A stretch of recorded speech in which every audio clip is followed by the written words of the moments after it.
దేవునికి స్తోత్రములు. దేవుని బిడ్డలారా అంతా క్షేమంగా ఉన్నారండి. మన ప్రభువును రక్షకుడైన యేసుక్రీస్తు వారి యొక్క అపారమైన ప్రేమ చేత ప్రతిదినము దేవుడు మనల్ని ఎంతగానో కాసి కాపాడుచున్న దేవాతి దేవునికి వేలాది కోట్లాది స్తోత్రాలు. అంతా క్షేమంగా ఉన్నారండి. ఈరోజు దేవుని వాగ్దానం యెషయా గ్రంథము 55వ అధ్యాయము 3వ వచనం. సెవియొగ్గి నా యొద్దకు రండి, మీరు వినిన ఎడల మీరు బ్రతుకుదురు, నేను మీతో నిత్య నిబంధన చేసేదను.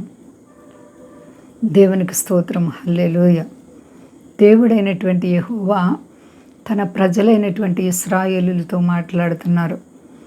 మీరు నా యొద్దకు రండి, నేను మిమ్మల్ని ప్రేమిస్తున్నాను, మీరు నా మాట వింటే మీరు బ్రతుకుతారు, నేను మీతో నిత్య నిబంధన చేసుకుంటాను. నిబంధన అనగా దేవుని జనాంగముగా వారు అవ్వేటట్లుగా దేవుడు వారిని స్థిరపరచుకోవడం.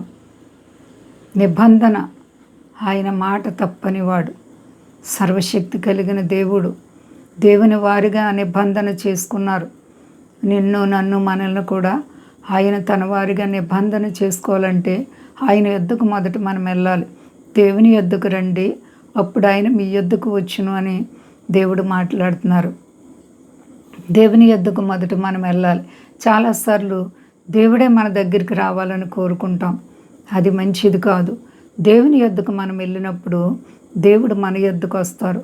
ఆయన మాట వింటే మనం బ్రతుకుతాం. ఈ లోక సంబంధమైన జీవితమే కాదు, కానీ ఇది కొంతకాలం కనబడంతలో మాయమైపోయే ఆవిరి వంటి జీవితం, శాశ్వతమైనటువంటి జీవితము, శాశ్వతమైనటువంటి బ్రతకడం పరలోక రాజ్యంలోనే. కాబట్టి మనందరము కూడా ఆయన మాట వింటే నీతో నిత్య నిబంధన చేసుకుని ఆయన నీతి రాజ్యంలో నేను ఉంచడానికి ఇష్టపడుతున్నటువంటి దేవాతి దేవుడు. ఆయన యందు స్థిరత్వం కలిగి ఉన్నావా? దేవుని బిడ్డ, నీ జీవితాన్ని ప్రభువారు ఎంతగానో ప్రేమిస్తూ ఆశీర్వదిస్తూ ఉన్నారు, దీవిస్తూ ఉన్నారు. ఆయన నీ పట్ల దయ కలిగిన దేవుడు, ప్రేమ కలిగిన దేవుడు. కాబట్టి నీవు ఆయనను ప్రేమిస్తున్నావా?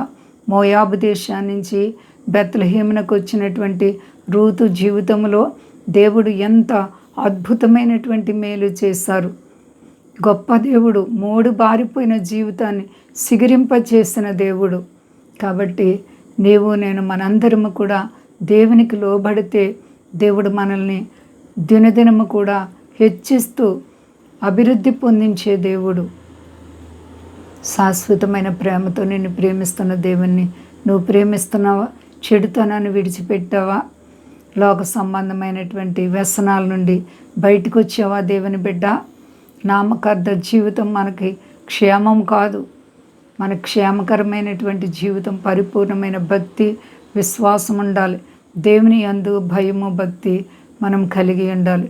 దేవుడు మనల్ని ఆశీర్వదిస్తారు. చీకటి కార్యాల నుండి బయటకు వచ్చావా? వెలుగు సంబంధమైన జీవితాన్ని నువ్వు కలిగి ఉన్నావా? అలాగైతే నీ దేవుడు నీతో నిత్య నిబంధన చేసుకొని నిన్ను ఎంతగానో ఆశీర్వదించడానికి ఇష్టపడుతున్నారు. ఎవరు భయపడకండి, అంతా క్షేమంగా ఉన్నారండి. ప్రార్థించుకుందాం. ప్రేమ నమ్మకమైన మా తండ్రి, గొప్ప దేవా, నీకు వేలాది కోట్లాది స్తోత్రాలు తండ్రి. అవును ప్రభువా, మేము నీ యొద్దకు వచ్చి నీ మాట వింటే మీరు మమ్మల్ని ఎంతగానో ఆశీర్వదించి ప్రేమించి మీ నిబంధనను మాతో స్థిరపరచుకొని మమ్మలను ప్రభు అంచెలంచెలుగా ఆశీర్వదించుటకు ఇష్టపడుచున్నావు. మాకున్న ప్రతి సమస్యల్లో ఎంతగానో ఆదుకుంటున్నావు. నీకే స్తోత్రాలు తండ్రి, వందనాలు తండ్రి.